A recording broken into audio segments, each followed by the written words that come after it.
Welcome back to my channel life look. চ্যানেলটাকে যদি তোমরা পছন্দ করে থাকো তাহলে অবশ্যই সাবস্ক্রাইব করো আর লাইক কমেন্ট শেয়ার করতে কিন্তু ভুলো না। একটা ফানি ভিডিও দিয়ে আমি আজকে স্টার্ট করলাম।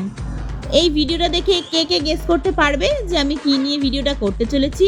ঝটপট কমেন্ট করে ফেলো দেখি। আজকে আমি একটা দারুণ ব্রেকফাস্টের রেসিপি বানাবো।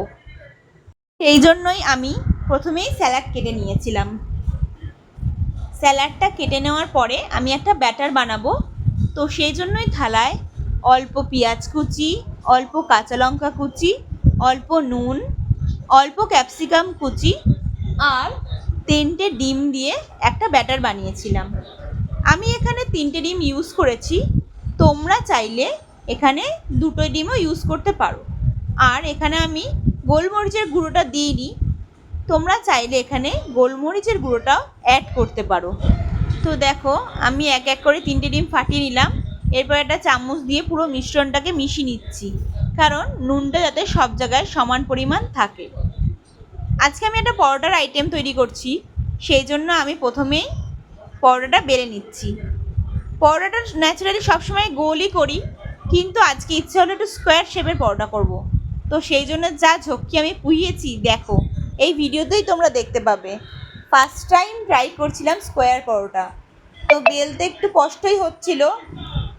তো দেখো অনেক চেষ্টা করে, অনেক হুজ্জতি করে পরোটাটা অবশেষে স্কোয়ার শেপ আনতে পেরেছিলাম।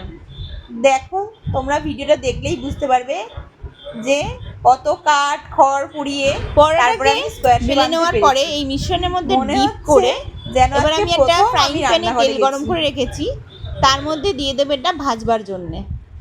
আর পরোটার ওপরে চামচ দিয়ে ওই মিশ্রণের লঙ্কা কুচি, পেঁয়াজ কুচি, ক্যাপসিকাম কুচিগুলো পুরো পরোটার ওপরে ছড়িয়ে দেবো। দিয়ে পরোটাটাকে উল্টে কড়া করে দুই সাইডই ভেজে নেব।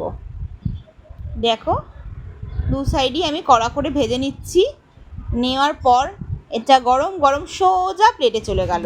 আমার ভিডিওগুলি যদি তোমাদের ভালো লেগে থাকে তাহলে অবশ্যই কমেন্ট করো। আবার ফিরছি নেক্সট ভিডিওতে। টাটা।